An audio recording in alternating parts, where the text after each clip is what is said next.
Hey everybody, this is Matthew Soltesiak, and you're listening to Not the Same Old Lions podcast, part of the Minute Media Podcast Network.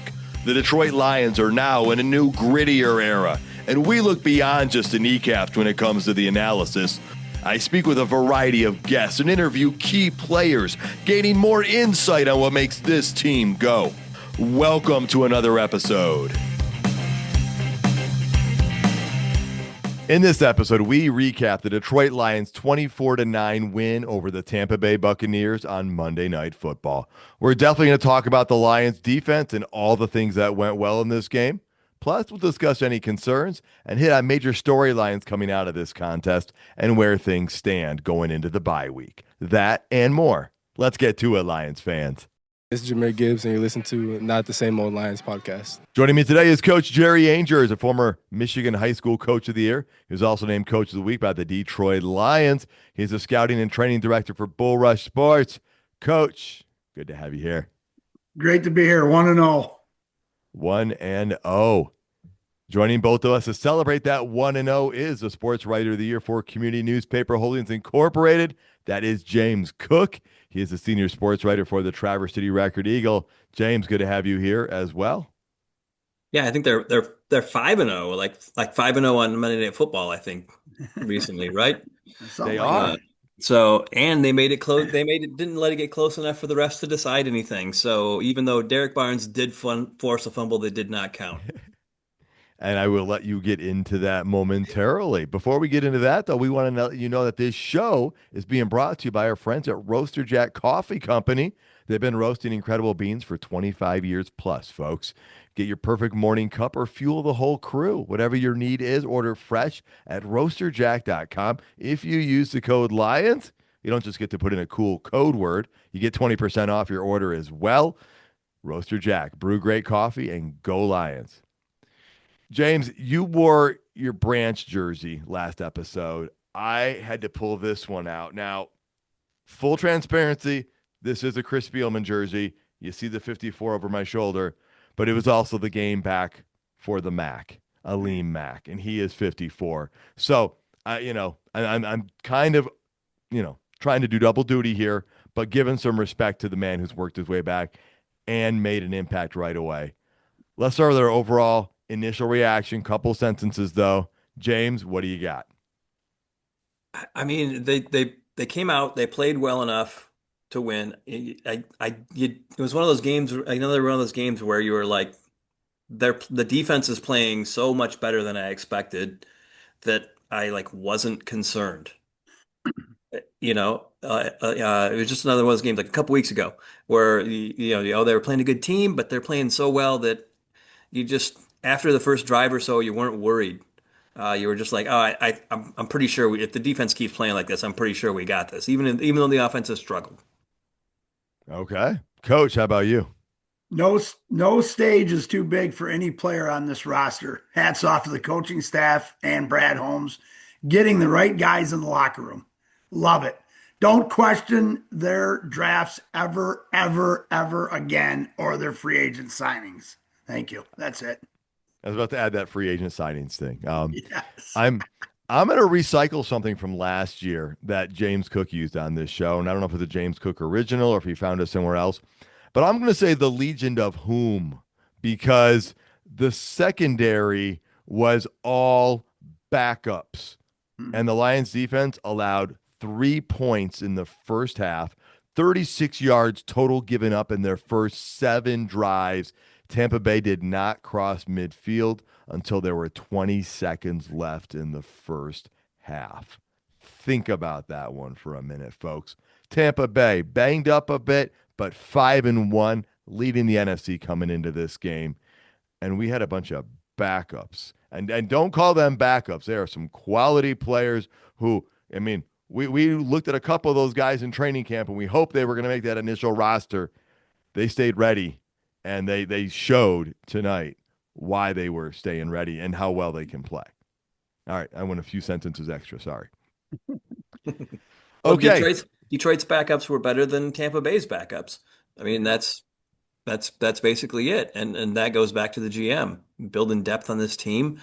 And And this was the first game that I think the Lions did not give up a touchdown on the first drive. Second game, but yes, Second game, just the only second second game, though. Yeah. and when they had one third of the starting defense out there. Mhm. So I mean, one third of the starting defense missing. So I mean, that's pretty impressive, especially against a pretty good offense like Tampa Bay's, even though they were missing some guys too. But the Lions were missing just as many on defense. Yeah, I am not the math guy, coaches, but you simplified the fraction to one third. But Yeah. is it technically like 4/11ths or It's five four elevenths? elevens, which Yeah. is yeah. In football terms, that's close enough for most people, I think. Yeah. Yeah. No, I got you on that one. And you're exactly right. The roster building is huge on that. So let's talk about some turning points, some pivotal moments in this game. Um, I think it is the first one I want to hit on is just the opening drive. The Tampa won the kick, or they won the coin toss. They chose to kick. The Lions went down and scored an opening touchdown. Coach, that's we've talked about that many a times, but in a game where you're expecting the game to rely on your offense, how important is it to get that right away? Well, I think it, puts the pressure on them. Then they're chasing us. I mean, I think it's a good point. We kind of came out and established, here we go. You're not going to stop us and we're going to stop you. So yeah, I thought it was good.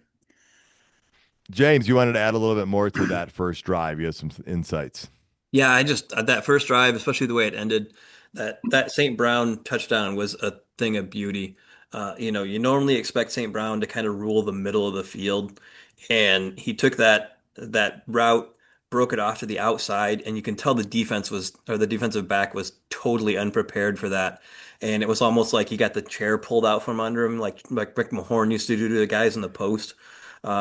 And he was expecting St. Brown to go inside. When he didn't, he just wasn't ready for it. He fell down. St. Brown got to catch the ball, walk in almost untouched, and that got the Lions out to the lead. And we saw the graphic that they put up during the game that the Lions have won 27 straight games when leading going into the fourth. So getting that first score and just being able to be front runners in this game, I think was a big deal.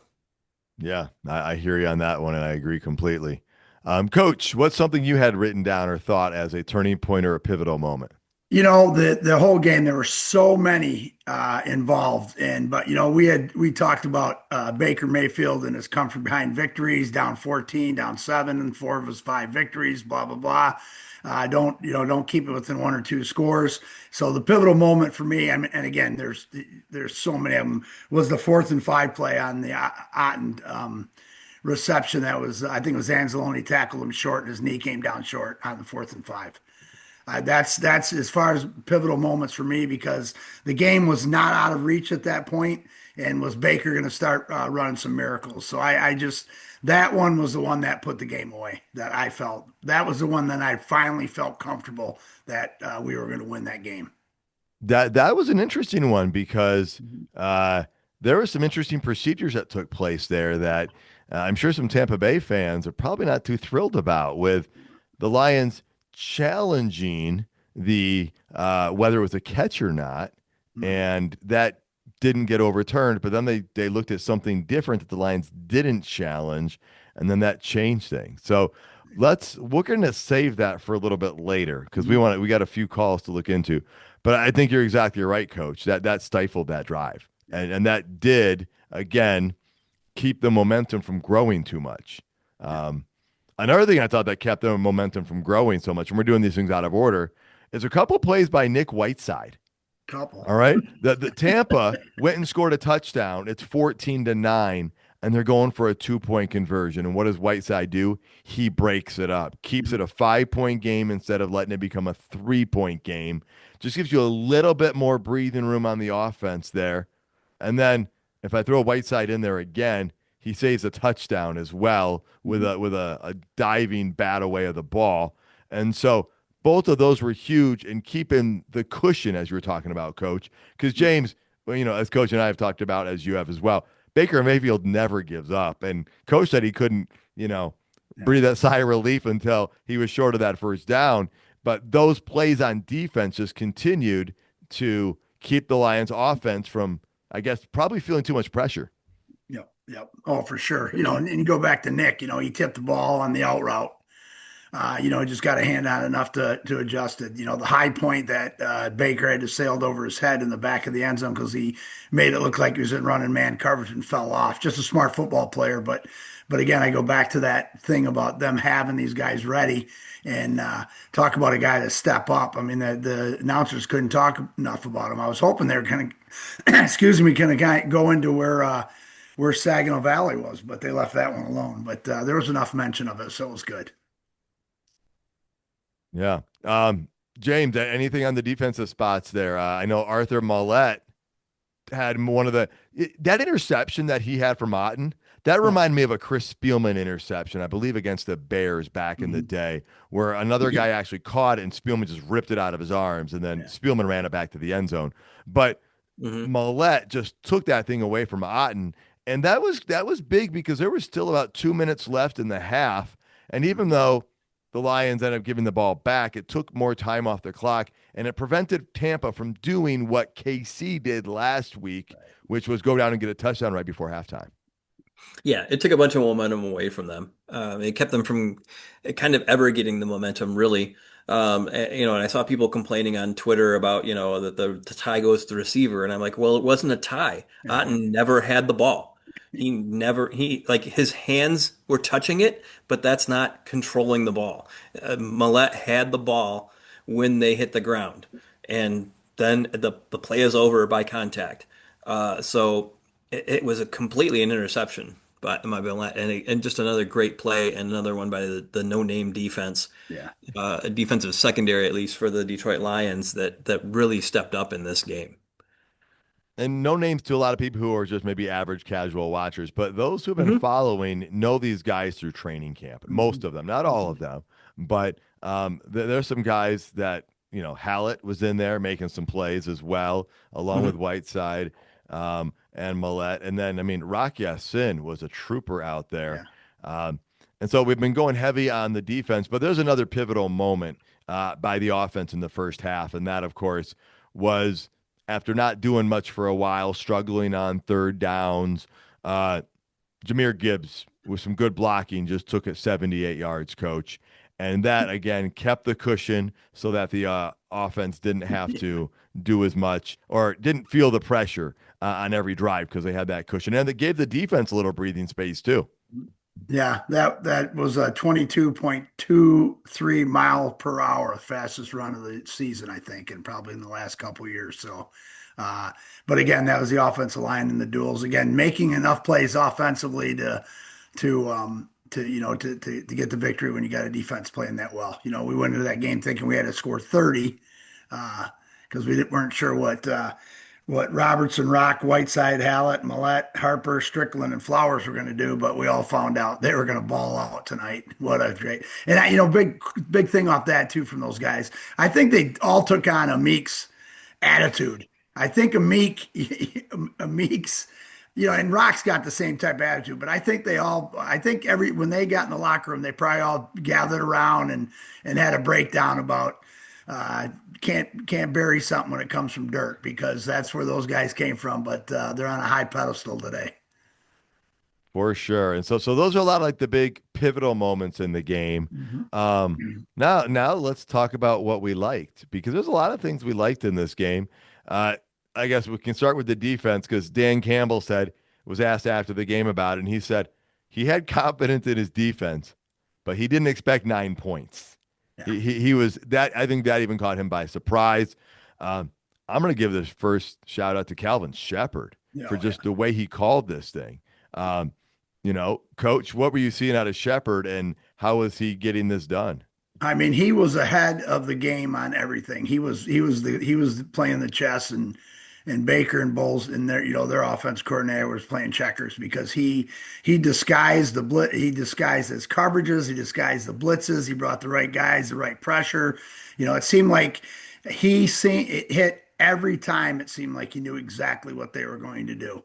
And he never gave Baker the opportunity to get that big, the big big, huge, giant splash play. They didn't let Baker couldn't get out of the. Yeah, he made a couple plays out of the pocket, but man, they pinned him in the pocket. And now we got to go to who did I think Barnes had two pass PBUs, and I think McNeil had a PBU, right? They batted balls down, Hmm. didn't they? Those are pass breakups, and so again, they didn't pressure. Barnes came on the edge, knocked that one down. He was, I mean, that speedster might have been gone on that play, and we Yeah, just for sure. we were in every alley. Whether it's a run, run gap fits or alleys for pass plays. So.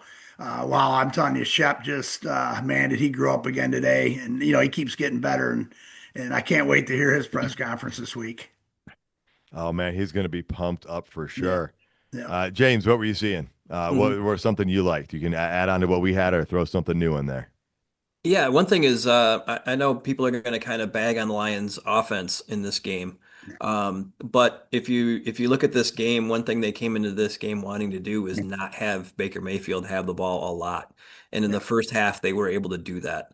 They controlled time of possession. They ran the ball a lot. They ran 17 times to only five for Tampa Bay. They got ahead early. They took the run game away from Tampa Bay and made them be a completely fat passing team. And we talked in the preview show about how Baker Mayfield's not as good of a quarterback when you can blitz him and when you can get pressure in his face. Mhm. And getting that lead allowed the defense to do just that. Mhm. And then he was not the same quarterback. You saw him airmailing throws. Obviously it didn't help that most of his top receivers were out of the game. And then the second half, they lost Evans to what sounds like it's going to be a pretty long-term injury with a broken collarbone. But still, the Lions offense played right into the defense, which Mhm. was making it not be on the field for a lot. Mhm. For Yeah, sure. and I they're mean, and again they were chasing points. They were chasing us the whole time. Hmm. And that's kind of what we kept them off balance on that. I'll throw a couple things out too for the offense so people because I know they're going to say Goff that overthrow to JMO. I think that's JMO route. He ran the route into the single high safety. Goff threw it to the outside seam to where where JMO should have probably went to. He didn't throw it into the single high safety where JMO would be in the hospital right now. So and a couple other things too. The analytics, that 7-man pressure that Bowles calls up. He only calls that up a few times a game, and he did it on the one where we throw I think it was we miss pass play to St. Brown on the edge. It was like a 3rd and 7 or whatever. And that comes from upstairs. There's got to be an analytic guy that up there that's on the headset going, "Hey, he hasn't run the 7-man pressure in 22 plays." Those are just things, and I think that's the stuff that Dan Campbell talks about. That's my coaching looking at it, going, "Oh, they're going to say Goff this, Goff that." He didn't get any harm weight, and yeah, he turned the ball over a couple times, interception, great play, great play. They fell off the coverage off the. He read the under route, but and then the fumble. So, but I agree with you guys, and I agree with what James said that we kept them off balance, we kept the ball going, and we scored when we had to. And we scored enough points to win the game. Be happy with the wins. yeah, and I don't put that fumble on Jared Goff. There's nothing he No, can do about that one where he's in the throwing motion or whatnot. no. Um, if we're staying with the offense for a moment here before we go back to the defenses, I like that Jared Goff threw the ball for 29 times in this game and Mhm. Baker Mayfield threw the ball for 50 times, right? It's kind of a reverse of what happened a year ago. And so because yeah, we were pass heavy. And yeah, they ran the ball 12 times in that game, you guys. 12 times Tampa. And you're right. They were chasing. Now, it wasn't a big gap, but whenever you're chasing, there is a little bit of a different feel. There's a little bit of different pressure. And our defense did put on pressure. McNeil did it on the first drive, messing that play up and disrupting it. And then later on, batting a ball. I mean, his presence was felt right away. And, Coach, you're right. There was a one play where we had a batted ball where it might have been Tez Johnson was out there and was going to take it and have a great opportunity. Tez Johnson did that later in the game as well. And so getting that batted ball prevented that. If you guys remember a couple years ago in Tampa, we had a lot of batted balls that kept us in the game against Baker Mayfield and company. So they kept him uncomfortable. The defense did its job. And one of the plays when the Lions did get a sack, Baker had the ball for about 4 or 5 seconds. So that's a coverage induced sack. The front line wasn't bailing the back line out, right? It was complementing each other out. And so, I mean, I just cannot give enough kudos to the entire defensive unit on this thing. Yep. And Amik, he forced a fumble too, right, James? Yeah, he had that punch out Yes. right after the NFL warned people about the Lions and their punch out. Amik had a perfect punch out. Yeah, but I think O'Connor might be getting fined this week, boys, because he had about 14 punches in a row after we had knocked the ball out, thinking that the guy still had the ball. Was that when Aikman said he was giving him the Oh my business? God, I watched it. I'm like, stop punching him. And he must have hit him in the chest 5 or 6 times, which he's going to get Yeah. fined. Or maybe they'll just send out another video on how bad, how nasty the Detroit Lions are. Whatever. Yeah. And then they'll show the play that was totally clean, Yes. like Jack Campbell last week. Yes. Right. So, James, anything else you like? Do you want to talk about? Yeah, the defense was incredibly effective without Aiden Hutchinson kind of carrying it, really. Yes. The Buccaneers chipped him 49% of the time, which is the third most Wow. of any single player this season, according to Next Gen Stats. So the Buccaneers pretty much just geared their offense to not letting Aiden Hutchinson make a big play, and the rest of the defense stepped up and took up that mantle. And Hutchinson still got a couple pretty good plays in there. The best play was the spin move on Worse, who's one of the best tackles, and they lined Hutch over on him, and he made him look really really bad. So, but that's a great point, James. But and again, the other, like Coach Campbell said all along, other guys have to win the one-on-ones, and we had a lot of other guys win the one-on-ones. Yeah, and McNeil's presence was felt Yeah. across the line Oh. up front there. And Mhm. DJ Reader was in there making some Yep. plays. I mean, Yep. again, getting one guy back has that domino effect, coach, Mhm. right? That you would Mhm. say where it just bumps things up for everybody. Yep. Yep. For sure. Lions had 275 yards in the first half and only gave up 58. And so I like that. That was good. I would have liked to see maybe a little bit bigger point spread, but things happen. We'll talk about that. They did have the time of possession by 7 minutes at halftime. It did get closer at the end of the game, or by the end of the game, I think it was like 3 minutes. But some of that came in the final drive or two, Yeah. where I mean the Tampa Bay Bucks, they moved down the field, but man, did they have to earn every 2.5 to 3 yards of play on that drive. And even though they were making progress, no explosives were given, no easy shots there. And they had to eat up so much clock. And then in the end, they didn't always score anyway. And so the Lions just, they did great with that. So, Coach, anything else you liked you wanted to talk about before we hit over to what we didn't like? Nope. I just think no big plays, no splash plays, and unbelievable defense. And we're going to get healthier. Campbell mentioned that. He goes, we are going to be getting guys back. And that's the exciting thing about this. Mhm. All right. Things we didn't like, concerns. I'm going to say something I just said that I liked, and now I didn't like it. We had 275 yards at halftime to 58, Yeah. but we didn't even have a 14-point lead. We were up 14-3 at the half. Mhm. So we were letting Tampa hang around for a little bit when we had opportunities. I mean, the fourth down play to Tesla, he was grabbed. Now, Yeah. I thought the explanation was weird when they said, well, he didn't impede him enough for it to be a penalty. And I'm like, okay, all right, I'm just gonna move on. But yeah, so I would have liked to see a little bit more. Again, you always want more. Coach, if you win by one, you win by 20. You've won the football game. I don't want to be too entitled here. No, I agree. But this is all these things too. Is I'm looking at, why aren't we up 28-3 right now? Why don't we put 30 on these guys right now? I want to smash them, but the key is it's not about today. Okay, it is about the W, which we got. but it's all about what happens 5, 6, 7, 8 weeks from now, 9 weeks from now. And, these are all coaching points. We won again. We shut down a Tampa Bay team that nobody's been able to shut down. I don't care if they didn't have they had enough. They had their receivers are playing. Okay. They were all playing, the only one that did not play in this game was the running back.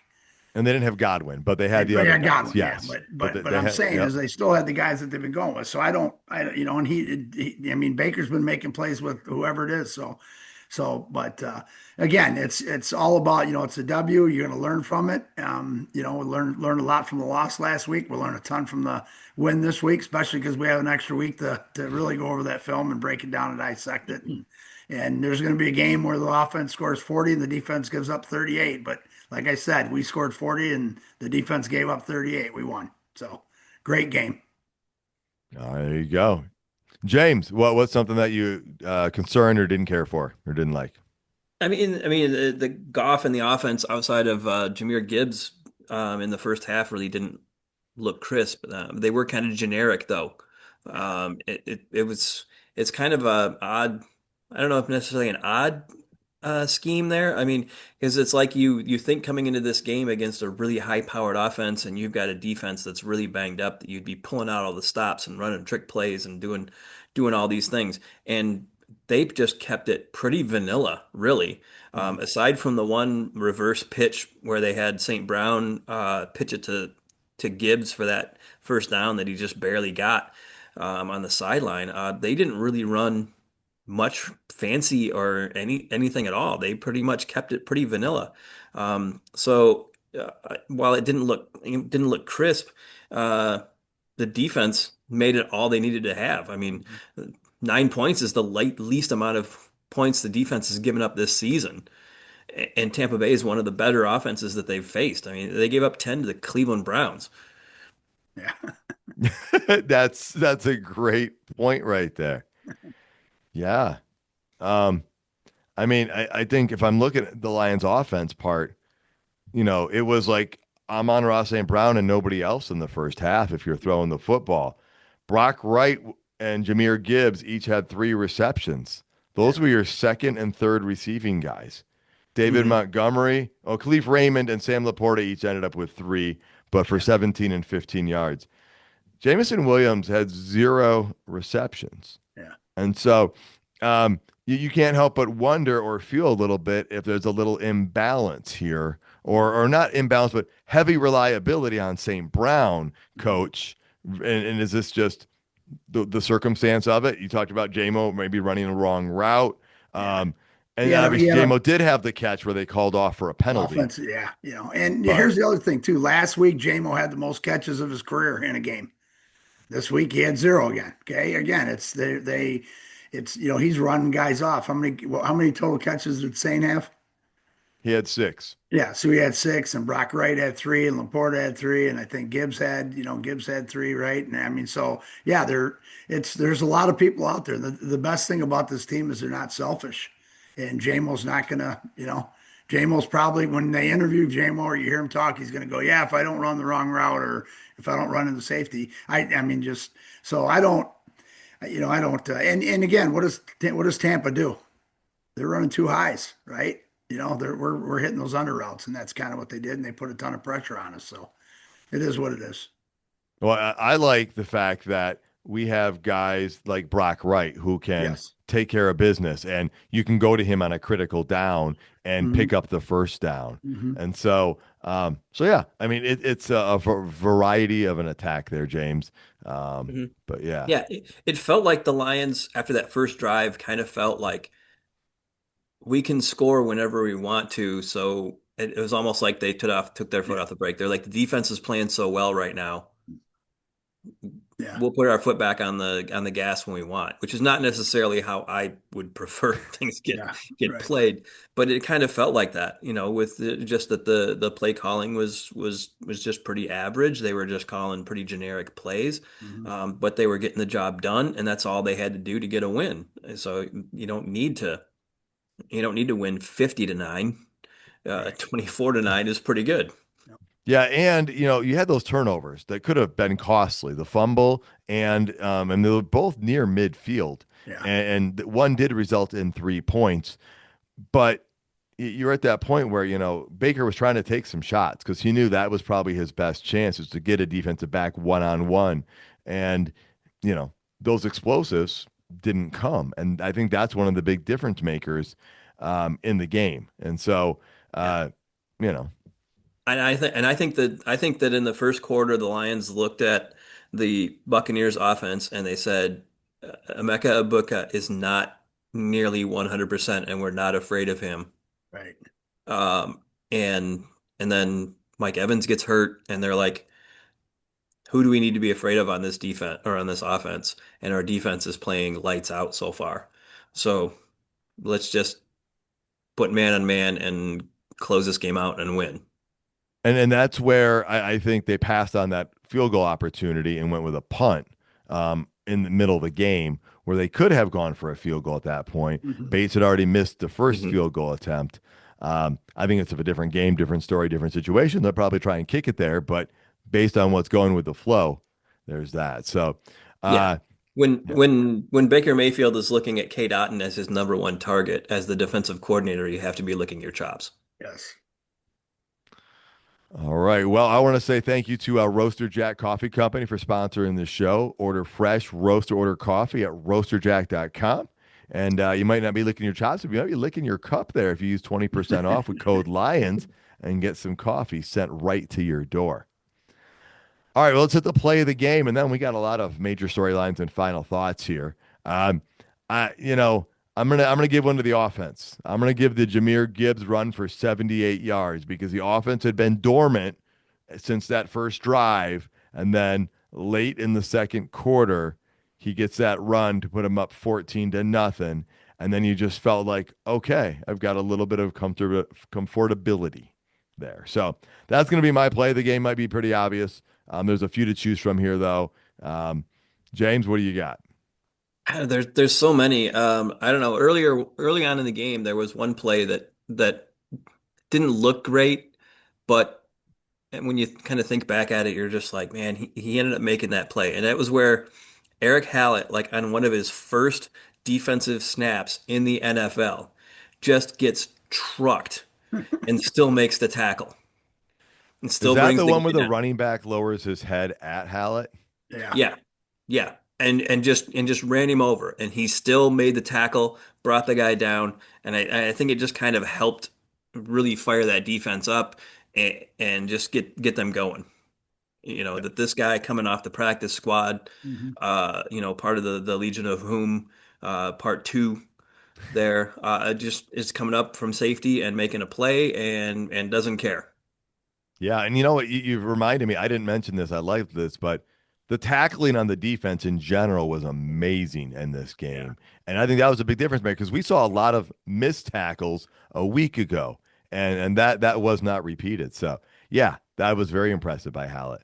Coach, I haven't mean, I? yeah, I'm going to go defense because Yeah, there's so much offense. yep, Those big plays, the big runs.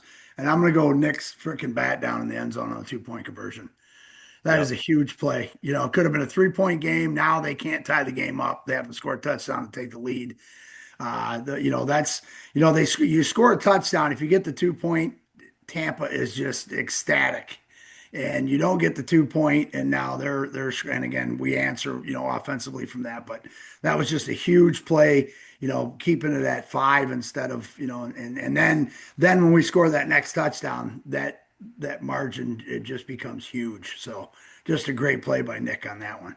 Hmm. Yeah. And to piggyback off of the Hallett thing, when the Lions go up 14-0 on the big Gibbs run, Sewell and Ratledge open up a big hole there. But Right. what really just made it a free run for Gibbs was Khalif Raymond Oh yeah. coming up on that play, and he makes just a complete stop on a linebacker coming up, and that was their practice squad linebacker that they had elevated for this game, Yeah. and Raymond just stops him, Going them. and that hole is just there and open. Gibbs is gone. So the Buccaneers practice squad guy has a chance to make a play and doesn't. The Lions practice squad guy and Hallett at the beginning of the game has a chance to make the play on his very first NFL snap Yeah. on Wow. defense and makes the play. It just kind of those a yin and yang there, kind of of those two things. Yeah. Well, and another thing to talk about is just a fun thing I saw was in that third quarter after Tampa scored, the Lions go down and score. The play before they score was when Jahmyr Gibbs took that screen pass and ran down the field. Now, Sewell didn't finish the block, but I've never, I mean, the fact that he ran as fast as he was running, I mean, and we already talked earlier how fast Gibbs was running. I mean, I, yeah, that was some impressive athleticism, even though he didn't get the block. Yeah. So, Yeah. coach, Yeah. you got to love that out of an offensive Oh my lineman. God, watching that just and I'm just thinking I'm not even it's not even that you didn't get the block. It's I want a close-up view of that corner safety's eyes when that big freaking 330 pounder is running at you full tilt. Oh, that was just good stuff. Yes. All right. Well, let's talk about something. Um, we got to talk about the refereeing a little bit, okay? And again, I don't blame the refs for a win or a loss last week. I don't blame them for one this week. I did pick up something in the crowd chanting about the refs. That I was don't currently, honestly, remember what it exactly was, but it was definitely in the negative thing. Like it might be yeah. refs, you're bad, or something to that effect. I don't remember. Um, but you know, let's look at some things here. We talked about the challenge briefly, right? Where the Lions challenged it to be a catch or a not a catch, James, and then as Aikman or uh, Troy Aikman or Buck, what's Joe his name? Buck. Joe Buck. Yeah, Joe Buck said during the thing while we were away, they came back and said that it was a catch, but now we're going back for a second look. And then they adjusted the spot, James. Does that seem weird to you, or is that just the way it is? I don't know. Which one are you guys referring to? Because I was watching at a place where I couldn't hear the sound very well. It So was a play where coach said it was huge that the Lions stopped him on fourth down with a pass to Otten. And initially it was challenged to whether it oh was a yeah, catch or not. But then they came back and said, well, it was a catch, but we're looking at the spot now, and now the spot looks wrong, and now it's a turnover on downs. yeah, because the spot because they saw in that where his knee touched the ground a little bit earlier than I think Right. they thought he did, and he was reaching the ball out, but it was still like about 4 or 6 inches short of the first down marker. So Yeah. that one seemed like a pretty good call just from the replays that I saw. Oh, That yeah. I'm not worried about the it was call. I'm more even worried down. about the process of it because I think that had some people confused. You Yeah, well, challenge one thing and then the I other. think they're allowed to, if you challenge one thing, to see other stuff in the Yes, play. that's why he challenged it. Yeah. Okay. Yeah. Yeah. All right. Yeah. And Wheat got a sack. They probably could have called tripping on that play. Yeah. I've already saw some stuff about that. Um, I don't know, just a couple of the play calls or not play calls, but the calls by the ref crew. I'm Mhm. not trying to be overly critical, but again, saw some of the stuff on Twitter, and then you saw T.J. Hawkinson take to social media himself, I Yeah. believe, or video of him talking about it because he had what he thought was a touchdown catch, Yep. and so I don't know. I Well, and after you sent that, I went and I was like, okay, I didn't watch the Vikings game, so I yeah, went and looked I up do. TJ Hawkinson touchdown catch overturned, and I watched that, and I'm like, that to me was a clearer catch than Travis Kelce's catch. Yeah. He had a hand under the ball in the end zone and came Yeah. down with it. Like that was more of a catch to me than that one catch by Kelsey against the Lions that stood. And I know the ball moved later, but I felt like it didn't move while he hit the ground. And Right. then after he was off the ground, that's Hmm. when it moved, but then he regained control. And so I guess Yeah. this is one of those things where going back to the Calvin Johnson thing, right? What is the definition of a catch? And I know it's changed since then.